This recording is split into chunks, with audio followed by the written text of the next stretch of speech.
Topper nonstick কুকওয়্যারে 5 স্তরের European standard coating থাকায় খাবার লেগে যায় না। আমার আছে টপার।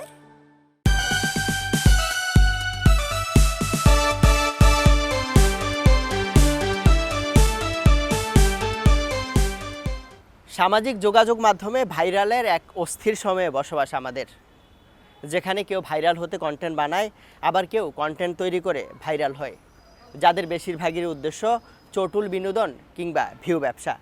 তবে এসবের বাইরেও সামাজিক যোগাযোগ মাধ্যম ব্যবহার করে কেউ মানবিক কর্মকাণ্ড পরিচালনা করে হয়ে উঠেছেন অসহায়ের সহায়।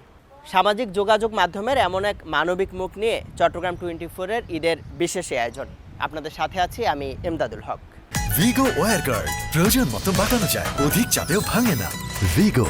আমরা অনেক সময় জাত ধর্ম এগুলা ভেদাভেদ তৈরি করি, কিন্তু দেখেন উনি হয়তো অন্য ধর্মের, কিন্তু উনি তো এজ এ মানুষ। আপনি কান্নাকাটি করবেন, আপনি চিন্তা করবেন যে আপনার একটা ভাই আছে। হ্যাঁ, আমি মনে করব আমার মানে ধার্মিক ভাইয়া এসে আমাকে মানে অর্ধেক জীবন মানে দান দিয়ে গেল, এটা আমি মনে করবো ভাইয়া। এই টাকা দিয়ে কালকে আপনাকে মাল উঠাই দিব, এটা আমি দাদার কাছে রাখলাম। হ্যাঁ হ্যাঁ, আপনি কি কর্ম তো কি যেটুক করছেন এটুক আমি কোনো দিন শোধ করতে পারবো না। পেশায় ইঞ্জিনিয়ার, নেশায় মানবিক স্বেচ্ছাসেবী যুবক আহসান হাবিব জুয়েল, যিনি জুয়েল ভাই নামে পরিচিত। পেশা ছাপিয়ে যার নেশা এখন সামাজিক যোগাযোগ মাধ্যমে কন্টেন্ট তৈরি করে অসহায়ের পাশে দাঁড়ানো। জুয়েল ভাই আজকের এই আয়োজনে আমাদের অতিথি হয়েছেন জুয়েল ভাই, তার সাথে কথা বলতে চাই। জুয়েল ভাই, প্রথমে স্বাগত আমাদের এই ঈদের বিশেষ আয়োজনে। একটু আপনার ব্যক্তি জীবন সম্পর্কে শুরুতে জানতে চাই। আমি বললেন পেশায় ইঞ্জিনিয়ার, আর আমি একটা মেডিকেল ফার্মে চাকরি করি। আমার ওয়াইফ এবং আমার 2টা মেয়ে সহ আমরা চট্টগ্রামে থাকি। আমার বাবা মা 2জনেই আছেন, তারা জামালপুর গ্রামে থাকেন। সামাজিক যোগাযোগ মাধ্যমে অনেকে নানা ধরনের কন্টেন্ট তৈরি করে, আপনি কিছু সামাজিক কর্মকাণ্ড পরিচালনা করেন, অসহায়ের পাশে দাঁড়ান। এর শুরুটা আসলে কিভাবে, গল্পের শুরুটা একটু জানতে চাই। এটা 2021-এর দিকে।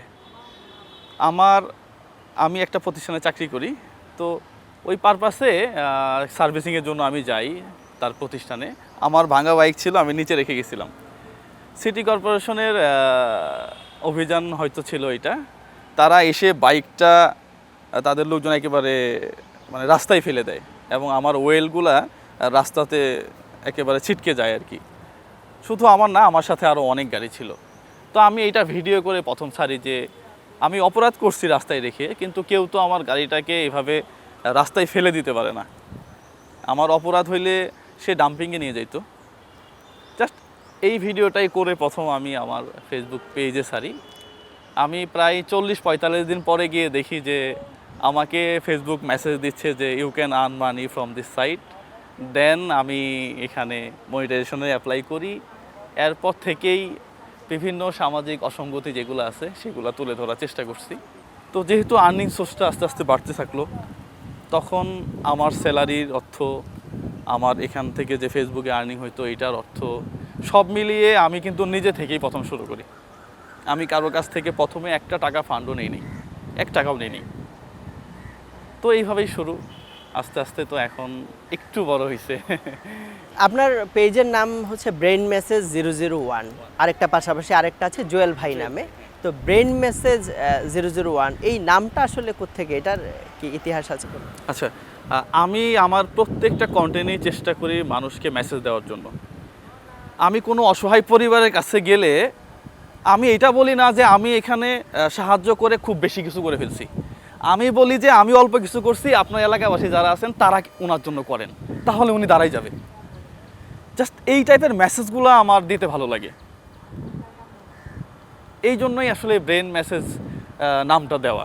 আমরা বিভিন্ন সময় দেখি আপনি যখন অসহায়ের পাশে দাঁড়ান, খুব অসহায় দরিদ্র মানুষের পাশে দাঁড়াচ্ছেন, তিনি হয়তোবা খুব আপনার সহায়তাটা পেয়ে আবেগে আপ্লুত হয়ে আপনাকে জড়িয়ে ধরছে, এমন 2-1টা স্মৃতি যদি আমাদের সাথে শেয়ার করেন। চট্টগ্রাম মেডিকেলে ঈদের আগের ঘটনা, বাচ্চা পেটের মধ্যে মারা গেছে, 7 মাসের বাচ্চা। এটা অপারেশন করে বের করতে হবে, তার কাছে টাকা নেই। যখন আমাকে ফোন দিল আমি গেলাম, বললাম যে ঠিক আছে আমি ব্যবস্থা করে দিচ্ছি, টাকা দিলাম। উনি এমনভাবে আমাকে জড়ায় ধরছে, আর ওনার যে আবেগটা ছিল এটা আসলে অন্যরকম। পেটের মধ্যে বাচ্চা,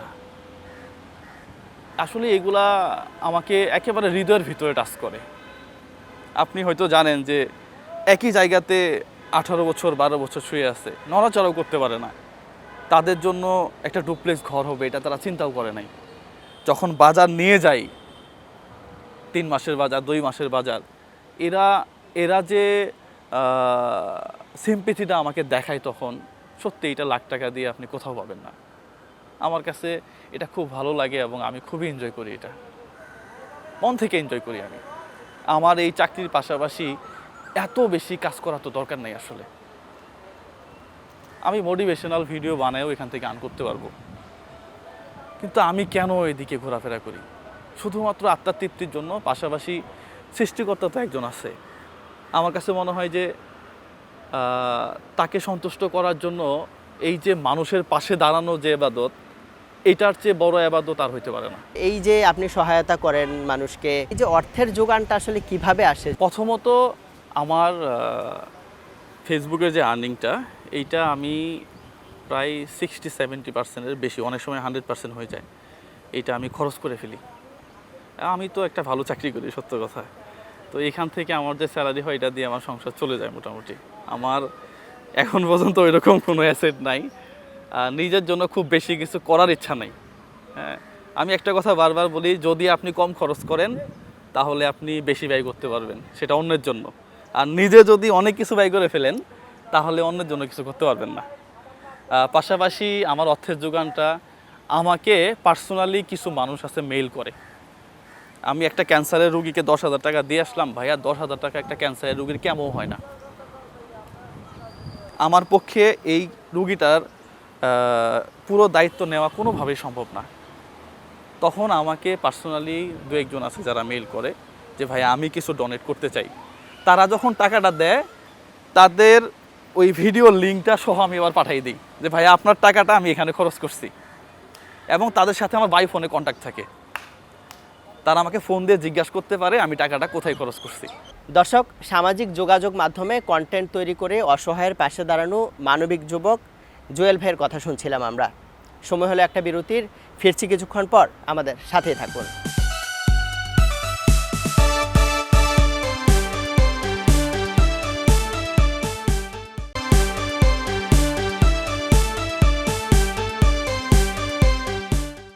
দর্শক, আবারও স্বাগত জানাচ্ছি চট্টগ্রাম 24 ঈদের বিশেষ এই আয়োজনে। আপনাদের সাথে আছি আমি এমদাদুল হক। আজকে আমরা কথা বলছি সামাজিক যোগাযোগ মাধ্যম ব্যবহার করে মানবিক কাজ করে যাওয়া যুবক জুয়েল ভাইয়ের সাথে। অনেকে অনেক ধরনের কন্টেন্ট তৈরি করে এবং এই ধরনের সহায়তার নামেও অনেকের নিয়ে অনেক কথা শোনা যায়। সেক্ষেত্রে এই বিতর্কিত বিষয়গুলো নিয়ে আপনার কোনো মন্তব্য কি আছে আসলে? হ্যাঁ আছে।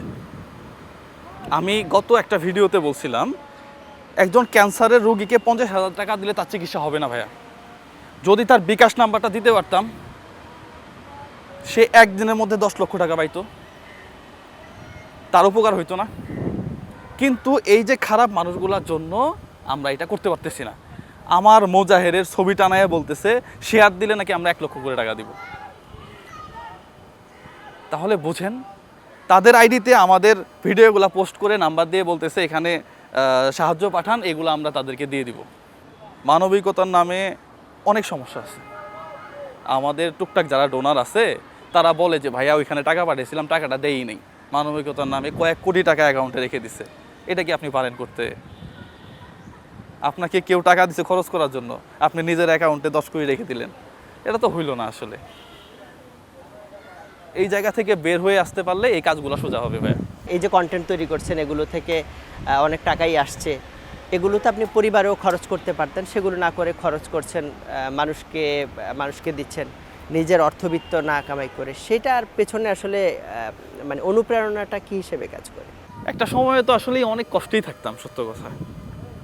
আমার আব্বু তো সরকারি একটা ছোট চাকরি করতো, আমার ছোট ভাই সে পড়ালেখা করে, আমার বড় ভাই মানসিক প্রতিবন্ধী। আমার ফ্যামিলিতে তো আমি ছাড়া আর কেউ নাই, সত্য কথা। আমার ছোট ভাই আমার কাছে থাকে। হ্যাঁ, তো আমি হিউজ পরিমাণ খরচ করি আমার ফ্যামিলির পিছনে, এবং আমি প্রত্যেককে এটাই বলি যে বাবা মা যতদিন বেঁচে আছে খরচ করো, এই সুযোগ তুমি পাবে না। এটা এটা এই সুযোগটা নেওয়া উচিত আসলে প্রত্যেকটা ছেলের। ভাইয়া বিশ্বাস করবেন না, আমরা যখন এই অসহায় পরিবারগুলোর কাছে যাই, আমরা কথা বলি যে আপনার ছেলে মেয়ে নাই বলে আছে। 105 বছর বয়সে একটা ভদ্রলোক দোকান করতেছে, দোকানে মাল 300-400 টাকারও নাই। যে আপনি বললেন স্টার টাকাগুলা কী করি, স্টার টাকাগুলা দিয়ে আবার এখানে পুরো দোকানে মাল উঠাই দিছি। উনি শেষটা একটা দাবি করছে যে আমার ছেলে মেয়ে আমাকে দেখে না, আমি এই ছোট্ট দোকানটাতে ঘুমাই, এখানেই থাকি, আমি মানে যদি একটা টিভি হইতো তাহলে আমি একটু সময় কাটাতে পারতাম। 105 বছর বয়স। তা আমি তখন বলি ভিডিওতে যে এই যে সন্তান যাকে এত কষ্ট করে মানুষ করলো, তুমি ঘুমাও ভালো একটা জায়গাতে, তোমার বাবা ছোট্ট একটা দোকানে, কারোর সাথে কথা বলারও কিছু নাই। পরে আমি ওই স্টার টাকাগুলো দিয়ে টিভিও কিনে দিছি। আপনার আয়ের থেকে তো আপনি হয়তো বা পরিবারেও আরও বেশি খরচ করতে পারতেন, সেক্ষেত্রে এই বিষয়টা পরিবার কিভাবে দেখে? আপনার পরিবার থেকে আসলে সাপোর্টটা কি পান আপনি? আমার মা একজন মানবিক মানুষ। মা ঘর তুলে দিচ্ছে, দেখাই দিছি, টাকা পাঠাই দিচ্ছি এখন থেকে। ওই একটা বাচ্চা 6 দিনের একটা বাচ্চাকে নিয়ে আরেকজনের পাশে ঘুমাচ্ছে। আমার মাকে বলছি যে মা তুমি ঘর করে দাও, আমি টাকা পাঠাচ্ছি। তো ঘর প্রায় কমপ্লিট। আমার মা নিজেও মানবিক মানুষ। আর আমার ওয়াইফের কথা যদি বলি, আমার ওয়াইফ হচ্ছে শ্রেষ্ঠ স্ত্রীর মধ্যে একজন। আমরা তো বাসায় ভাতও খেতে পারি না, সত্য কথা। বিভিন্ন জায়গায় কল থেকেই যায়। ওরা স্যাক্রিফাইস না করলে হয়তো এত দূর পর্যন্ত আসা যাইতো না।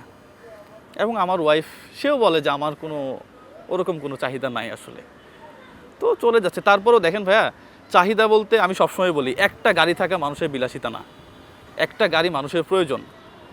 যদি একটা গাড়ির পরে মানুষের কয়েকটা গাড়ি থাকে, একটা ডুপ্লেক্স বাড়ি মানুষের বিলাসিতা না, এটা মানুষের স্বপ্ন থাকতে পারে। কিন্তু আমাদের এই বাংলাদেশের টাকা পাচার করে একজন মানুষ কয়েকশো বাড়ি দেশের বাইরে।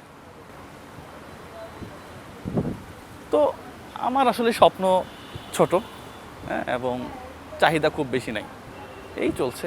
সামনের দিনে আপনার এই পেশা এবং এই কন্টেন্ট, এই দুইটাকে সমন্বয় করে কিভাবে আসলে আগাতে চান, বা সামনের দিনে পরিকল্পনা? সামনের দিনে আমার আসলে এই স্বপ্নগুলো খুব ছোট ছোট। আমি একটা খাবারের হোটেল দিব চিন্তা করছি, বেশ কয়েক জায়গাতে ঘোরাফেরা করছি, দেখতেছি যেখানে 30 থেকে 40 টাকা দিয়ে একজন মানুষ সে পেট ভরে মাছ অথবা মাংস দিয়ে ভাত খেয়ে যাবে।